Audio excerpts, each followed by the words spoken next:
Good morning. Good morning. God is good. All the time. And all the time. God is good. Nung mga panahon na yon, ang nagsabi ang Panginoon sa kanyang mga alagad, ako ay aalis. At ako'y babalik. Kapag naipaghanda ko na kayo na matitirhan, ako ay babalik upang kayo ay isama. Sinabi niya, ako ang daan. Hindi lang basta daan patungo sa Diyos, kundi nasa Kanya rin ang katotohanan. At ito yung bibigyan natin ng aral. Nasa Kanya ang buhay. Kaya lahat ng uri ng buhay, ang may akda niyan ang Diyos.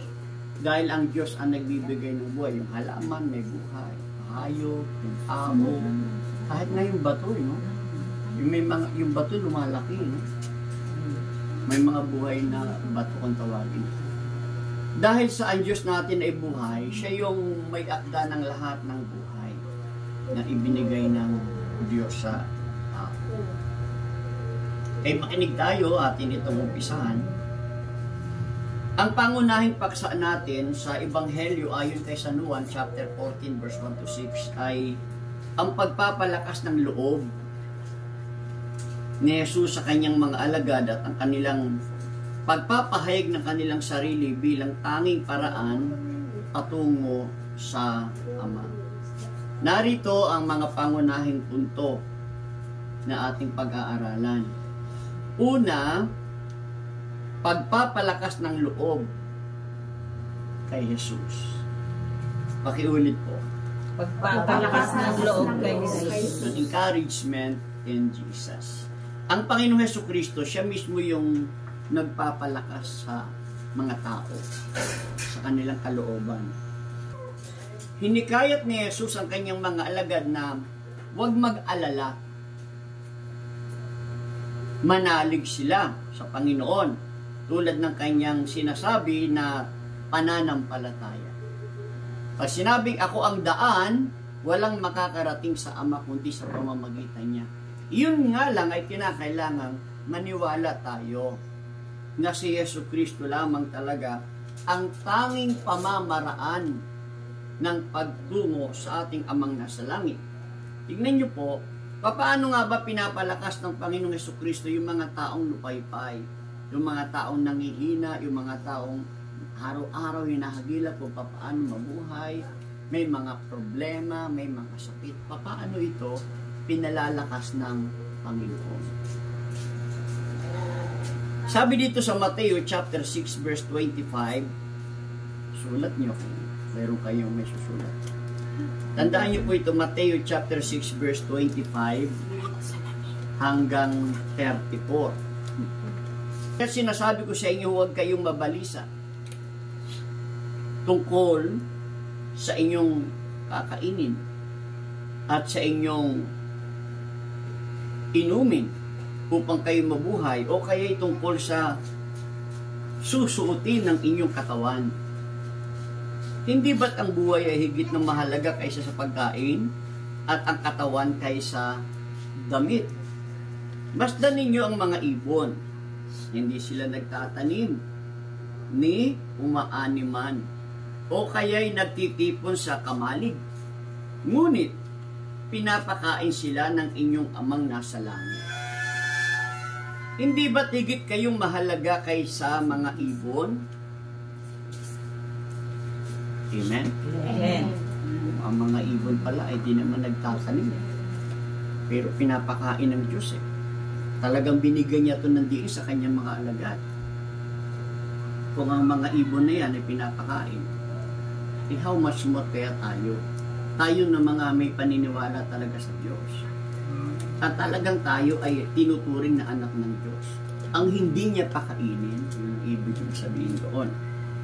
Sino sa inyo ang makapagpapahaba ng kanyang buhay ng kahit isang oras sa pamamagitan ng pagkabalisa? Pag kayo daw ay nag-aalala, pag kayo ay nangangamba, hindi hahaba ang buhay nyo dyan. Bagkus ay iikli. Kahit anong klaseng alalahanin, tungkol sa asawa, tungkol sa anak, tungkol sa hanap buhay, tungkol sa kapirahan. Hindi masamang mag-alala ka na nag-aalala ka sa kung ano yung kakainin ninyo. Iba yung inaalaala mo sa nag-aalala ka. Iba yung naalaala mong responsibilidad ninyo, dapat meron tayo nito. Ang mga alagad ay nababalisa tungkol sa kalagayan nila ng unang panahon na yan. Lalo na yung kalagayan ng tao pala, tayo palang mga tao, hindi pala tayo mananatiling buhay. Akala natin nung namamatay lang yung mga may edad na matatanda. Hindi pala. Ang kamatayan ay para sa lahat. Yung kalagayan nung naunawaan niya ng tao noon, in-encourage sila ng Panginoon na para hindi kayo mamatay ng maaga, huwag kayong mabalisa. Dahil hindi daw yan makapagpapahaba ng buhay niyo. Gusto mo ba manatiling maganda? Huwag kang mamroblema, yan lang ang susi dyan. Kapag medyo may problema, ihandin mo lang ng tama. Kasi pag nang problema ka, edad mo 25, abot ka ng 70 na yung mukha mo. Ngitian lang daw po ang problema. Amen. Yun ang ano noon. Sabi dito, at bakit kayo nababali sa tungkol sa pananamit? Isipin ninyo kung paano tumutubo mga bulaklak sa parang. Hindi sila nagtatrabaho, hindi gumagawa ng damit.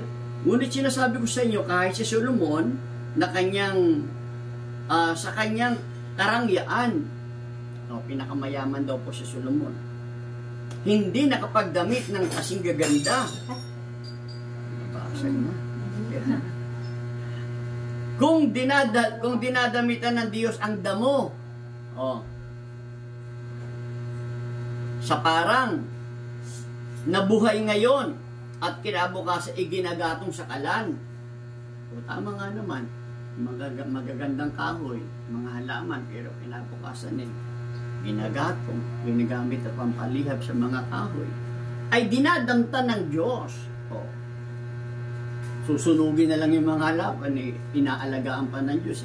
Kung yun nga daw, inaalagaan ng Diyos, tayo pa kaya hindi niya alagaan. Amen.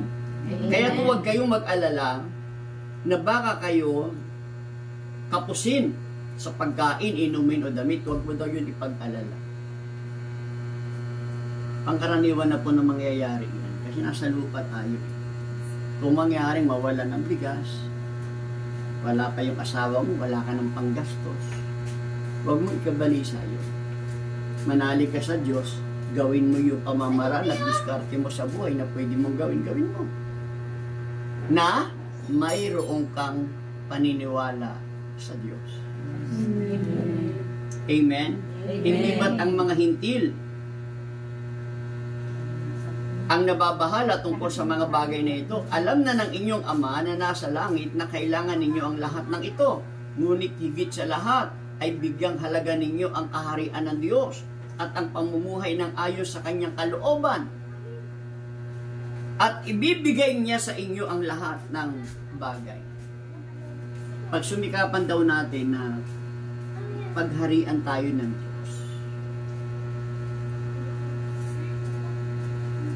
Pag bumangon ka sa umaga, magdasal ka. Inuusal mo yung bibig mo, yung labi mo, Panginoon, salamat. Tapos pagdating mo sa kusina, walang bigas. Lord, salamat, wala namang bigas. Kapag ang tao daw pala dasal, kapag malaki yung oras ng Diyos sa buhay mo, ganun kalaki ang kilos ng Diyos sa iyo. So, ang Panginoon, in-encourage niya ang tao noong unang panahon. Dahil nga po, yung kalagayan ng tao ay hahantong din naman sa kamatayan. Kaya isa sa mga sinasabi niya, huwag kayong mag-alala sa pagkain. Yung ibon nga, pinapakain ng mga halaman, dinadamtan.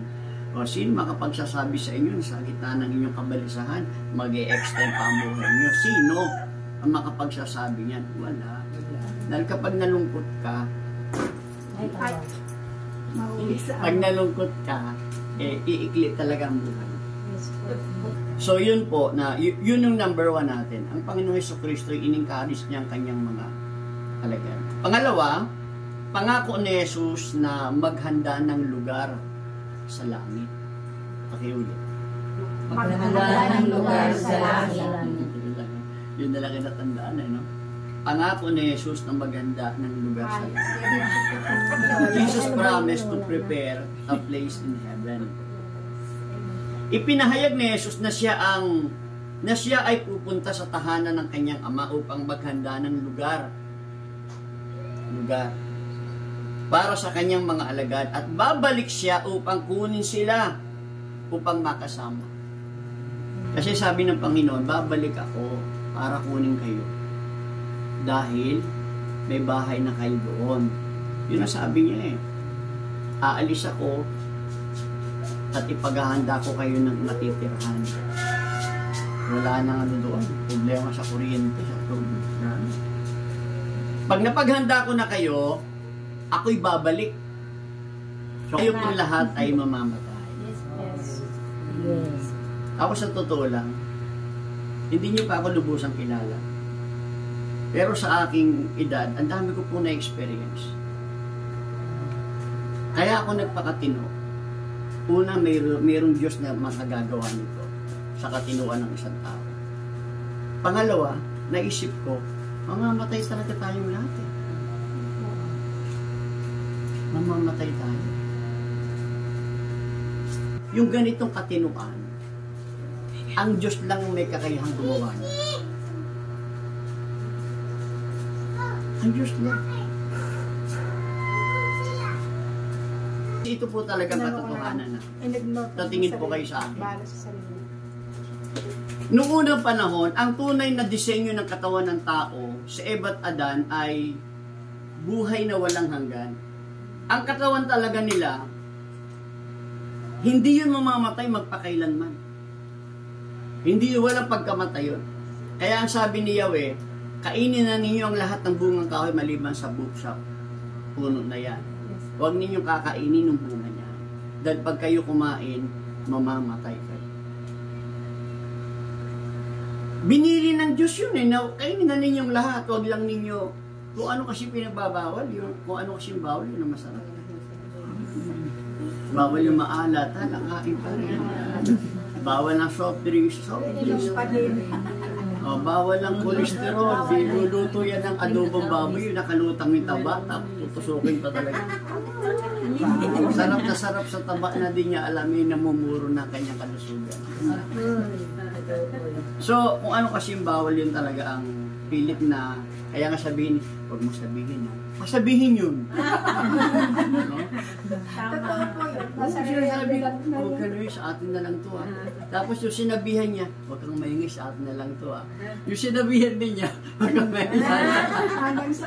Naglalabo na. So, noong unang panahon, sabi ni Yahweh, kainin ninyo ang lahat ng bunga, wag lang yan, kasi mamamatay kayo. Sa madaling salita po, nung kumain sila ng bunga na ipinagbabawal ng Diyos, hindi naman talaga sila namatay. Pero, nung nagkaroon ng anak si Eva at Adan, ang kanilang anak si Cain at si Abel. Sila ang kauna-unahang anak ni Eva at Adan, si Cain at si Abel.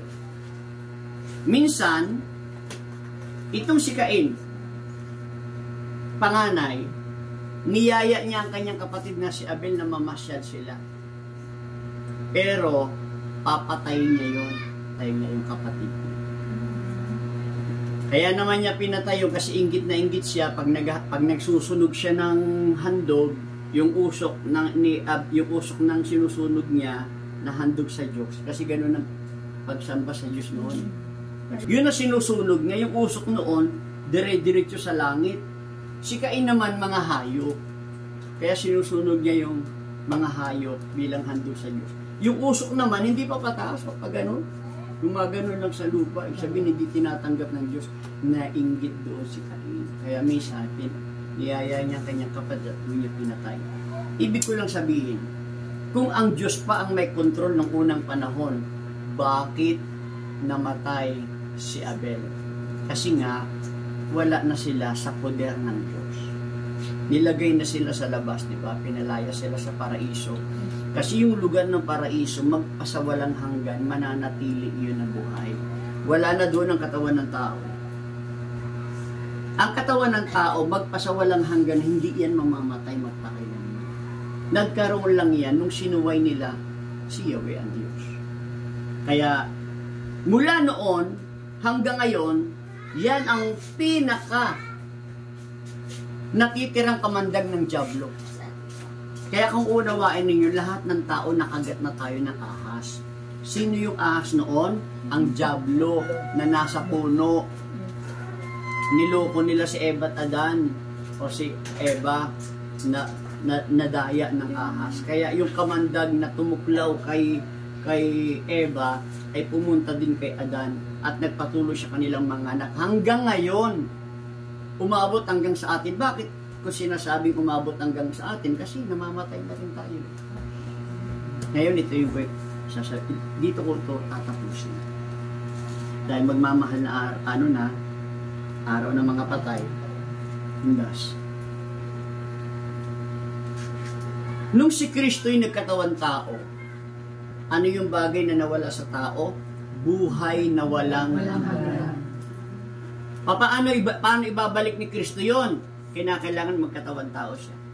At pag nagkatawan tao siya, kinakailangan niyang pasukin ang kamatayan sa pamamagitan ng kanyang kamatayan. Upang ang lahat ng namatay, kinakailangan bumangon siya doon. Diba si Kristo'y namatay? At pagkalipas ng 3 araw siya muling nabuhay. Diba sabi doon? Ano sabi doon? Siya'y umaroon sa mga yumao. Pagkalipas ng 3 araw siya'y bumangon. Ibig sabihin, simula nung kay Eva at Adan hanggang nung panahon ni Kristo, at nung panahon ni Kristo hanggang sa ngayon, lahat ng taong namatay, naibalik na ang bagay na nawala. Ano yung bagay na nawala? Paano ginawa? Sa pamamagitan ng kanyang kamatayan. Alam nyo, dapat talaga tayo mamatay. Kasi sabi po sa Biblia, kailanman hindi magkakaroon ng bahagi sa kaharian ng langit ang ating katawan. Iyan magkakaroon ng bahagi sa langit. Kaya nga sabi ng Biblia, darating ang sukdulan ng panahon. Darating po ito yung pagkahinog ng panahon. Maaring yung pagkahinog ng daigdig na ito, o talagang sukdulan na yun ang pinakadulo ng buhay natin. At ang mundo, darating yon. Di natin alam kung kailan. Kapag dumating yon, sabi ng Biblia, bibigyan niya ng hudiyat ang pagtunog ng trompeta. Yung trompeta, no? Yung pag-ihip, maririnig niya sa buong mundo. Susuguin ng Diyos ang kanyang anghel sa 4 na sulok ng daigdig para kunin ang mga namatay na, at kung meron siyang nakitang mga nabuhay pa na, kasi pag dumating siya, hindi mamamatay lahat. Meron talaga siyang madadat ng mga buhay pa. Yung mga namatay na, sa isang kisap mata, sa huling pagtunog ng trompeta, isap mata lang. Yung mga namatay, bibigyan na sila ng katawan na angkop para sa buhay na walang hanggan. Kasi ang katawang nasisira ay dapat palitan ng di nasisira. Ang katawang nabubulok ay dapat palitan ng di nabubulok. At ang katawang namamatay dapat mapalitan ng katawang hindi namamatay. Ang tawag dyan, glorified body. Una muna bibigyan ng buhay na angkop sa langit yung mga namatay na. Tumadat ng din naman na buhay pang iba, hindi rin sila pupunta sa taas dahil nasa katawang panlupa sila. Hindi na sila mamamatay, pero sa isang kisap mata, magbabago din ang kanyang katawan. Dahil ang katawang nabubulok ay dapat mapalitan na di nabubulok. Ang ibig ko kong sabihin ganito wag po tayo masyadong magpakaubos ng panahon sa buhay na ito. Mamamatay din po tayo. Kamayan mo nga katabi mo. Kamayan mo. Kamayan nyo. Tapos sasabihin niya niya, tinamayan ko pa yung hapon. Ay, syempre, wag naman. Wala. Hindi ko kayo tinatapos. Nilalagay ko lang kayo sa katawan. Yung parang Kaya- reality ba rin? Kaya ako po sinabi yun, dahil yun naman talaga ang totoo. Pero ang ibig ko lang naman i-point dito, na si Kristo ang buhay. Sino man ang nananalig sa Kanya ay kahit mamatay ay muling mabubuhay.